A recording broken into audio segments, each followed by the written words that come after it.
Film ఇండస్ట్రీది ఏంటంటే ఇప్పుడు మీరు చూస్తే మీరు డబ్బులే మాట్లాడాలంటే జగన్ గారి దగ్గర ఎక్కువ డబ్బులు ఉంటాయి. ఒక హీరో దగ్గర ఉన్న డబ్బుల కంటే కూడా వాళ్ళ ఒక ఫ్యాక్టరీ తీసుకున్నాం ఫస్ట్ ఉదాహరణకి సిమెంట్ ఫ్యాక్టరీ, దాని దగ్గర ఎక్కువ డబ్బులు ఉంటాయి.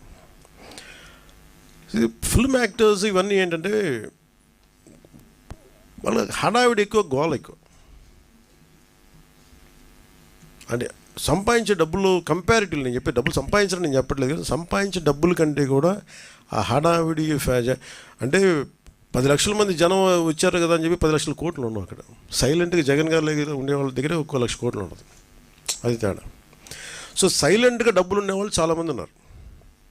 వాళ్ళందరికీ నిజం అంటే నేను నిన్న మాట్లాడటం కూడా అందరితో మాట్లాడుతుంటే ఒకటే నాకు అనిపించింది, డబ్బు ఇవ్వాలని చాలామందికి ఉంటుంది. ఇప్పుడు 1,64,000 మంది ఒక పంచాయతీరాజ్ జాయింట్ యాక్షన్ కమిటీ నుంచి వాళ్ళు కూర్చోబెట్టి మేము ఇస్తున్నామంటే డబ్బు ఇవ్వడంటే ఎక్కడో పారదర్శకత ఉంది, మేము ఇస్తాం, ఆ డబ్బు వెళ్తుంది. అది ఒక 10 కోట్లు రేపు పొద్దున ఒక కార్పొరేట్ సంస్థ ఇచ్చినా లేదా ఒక వ్యక్తి ఇచ్చినా అది ఇచ్చే డబ్బు ఆ వ్యక్తికి చేరుద్దు అనుకున్నప్పుడు చాలామంది ఇవ్వడానికి సంసిద్ధంగా ఉన్నారు. అలాంటి ట్రాన్స్పరెన్సీ ఒక ప్రయత్నం చేస్తున్నాం. సో దానికి ఎగ్జాంపుల్ నేను ఏం చెప్పానంటే, ముందు ఎఫెక్టెడ్ 400 పంచాయతీల్లోకి నేను ఒక పంచాయతీ ₹1,00,000 చొప్పున నేను ఇస్తే అది ఎలా ఖర్చు పెడతారో నేను చూద్దాం. It's a way of donation. Also పర్సనల్గా నేను కూడా ఇన్వాల్వ్, నా డబ్బు కూడా ఇన్వాల్వ్. అది ఎలా వెళ్తుంది? సపోజ్ నేను పారిశుద్ధ్య పనులకి ఇది ఇవ్వాలి, లేదంటే చాలా పనులు ఉంటాయి, చిన్న రోడ్లు కావచ్చు, పారిశుద్ధ్య బిల్డింగ్లు కావచ్చు, లేదంటే పశువులు చచ్చిపోతే పశువులకి ఎవరన్నా, సపోజ్ నేనేమంటాను ₹1,00,000 మన ఒక పంచాయతీకి ఇస్తే ఆ పంచాయతీలు ఉదాహరణకి 220 పశువులు చచ్చిపోయినాయి. ఈ 220 పశువులకి ఈ 400 పంచాయతీలు జరిపి ఈ పశువులే కొనండి, నా బడ్జెట్ ఇది, నా ఇచ్చే డబ్బు అంతా ₹1,00,000, ఆ గ్రామంలో 10 పశువులు చనిపోతే 10 పశువులు కొనండి. లేదంటే నేను ఇచ్చే ₹1,00,000 ఎన్ని పశువులు వస్తే అన్ని పశువులు. ఆ హెడ్కి వెళ్ళినప్పుడు జెన్యూన్గా అది వెళ్ళింది అనుకోండి, నాకు ఇచ్చే వ్యక్తికి తృప్తి ఉంటుంది. అలాంటి పారదర్శకత కావాలని కోరుకున్నాం. అందుకని యాక్టర్స్ ఇవన్నీ ఏమైపోతుందంటే మేబీ ఇది హడావిడి, లేదంటే నిజంగా చాలామంది చిత్ర పరిశ్రమ చాలామంది ఇచ్చారు, మనస్ఫూర్తిగా వారికి నా ధన్యవాదాలు తెలుపుకుంటాను మన ఆంధ్రప్రదేశ్ ప్రభుత్వం నుంచి. బట్ ఇదేంటంటే మిగతా వాళ్ళు కూడా రావాలని నేను కోరుకున్నాను. ఇది ప్రత్యేకమైన పరిస్థితులు, ఇది మన నేల, మన రాష్ట్రం, ఇది మనం కాపాడుకోవాలి. అందుకని అందరినీ మరోమారు ముఖ్యమంత్రి గారి సహాయ నిధికి విరాళాలు పంపించని మనస్ఫూర్తిగా మీ అందరినీ కోరుకుంటూ సెలవు తీసుకున్నాను. జై హింద్.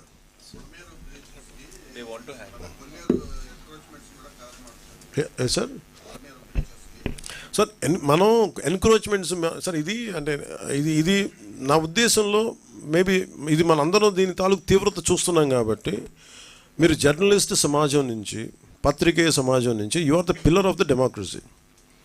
మనం మనస్ఫూర్తిగా మనసిప్పి మాట్లాడుకోవాలంటే ఇది కరెక్షన్ వైపు వెళ్ళాలి, తిట్టడానికి కాదు.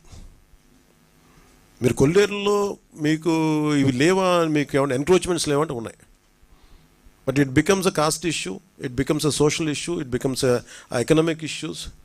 అందరినీ మేము సాధించట్లేదు ఇది అనేది, ఇది చాలా ఒక అవగాహన చేసి చేయాలి ఇది. And you have to make them like kind of okay, మేము చేసింది violation, we want to come out of this violation. ఎలా చేయాలి? దానికి ప్రాబ్లం ఏంటంటే ప్రత్యామ్నాయ వాళ్ళకి దాని మీద ఆధారపడిపోయినారు. కొల్లేరులో ఎంకరేజ్మెంట్స్ ఉన్నాయి, ప్రత్యామ్నాయ మీకు ఆదాయ మార్గాలు లేపకుండా మనకి ఇవ్వకుండా చేసేస్తే ఏమైపోతుంది, అది గొడవ అయిపోతుంది. సో దాన్ని ఎలా హ్యాండిల్ చేయాలి? ఎందుకంటే ఒక తేనెతుట్టు లాంటిది ఇది. ఇలా స్టార్ట్ చేస్తే ఇది మనం బండగా మొండిగా వెళ్ళిపోవచ్చు, బట్ చాలా అర్థవంతంగా ఆలోచన వెళ్ళాలనేది మా కోరిక. సో దాంట్లో నేను మిమ్మల్ని అభ్యర్థించేది లేదా మిమ్మల్ని మీ నుంచి కోరేది కూడా, ఇలాంటి ఎన్క్రోచ్మెంట్స్ ఉన్నప్పుడు maybe why don't you think like this, మీరు ఇలా ఎందుకు ఆలోచించకూడదు, ఎలా చేయొచ్చు, ఇవన్నీ తీసుకొస్తే ప్రజల్ని ఎడ్యుకేట్ చేయాల్సిన, సామూహికంగా అందరికీ ఒక అవగాహన కల్పించాల్సిన అవసరం ఉంది. మీకు అలాంటి ఆర్టికల్స్ కానీ అలాంటి దృష్టిలో మీరు ఖచ్చితంగా ఉన్నాయి. We agree on that, there is no second thought about it. కానీ దాన్ని ఎలాగా ఎంత మేరకు ఐడెంటిఫై సమస్యని గుర్తించడం ఒకటి, సమస్యకి పరిష్కారాన్ని ఎతకడం ఇంకోటి. సో ఇప్పుడు సమస్యని గుర్తించాం, దీని తీవ్రత ఇంత ఉంది, భవిష్యత్తులో ఇలాంటివి రాకుండా ఉండాలి. ఇప్పుడు అంతెందుకు, మీకు చాలా సమస్యలు ఉన్నాయి కొల్లేరు. సో వాటికి కూడా ఒక సమస్య పరిష్కారం ఎతకాలి. ఇది ఎందుకంటే మేము అధికారంలోకి వచ్చే కదని చెప్పి మొత్తం మేము కూర్చొని వీ డోంట్ బుల్డోస్. అంటే ఇంకెవరు అర్థవంతంగా ఎవరు సమస్యను వినకుండా లేము, విని దాన్ని సాధ్యమైనంత తక్కువ ఫ్రిక్షన్ తోటి, తక్కువ గొడవలతోటి ఎలా సాధ్యం చేయాలి, ఎలా పరిష్కరించాలనేది మా ఆలోచన విధానం.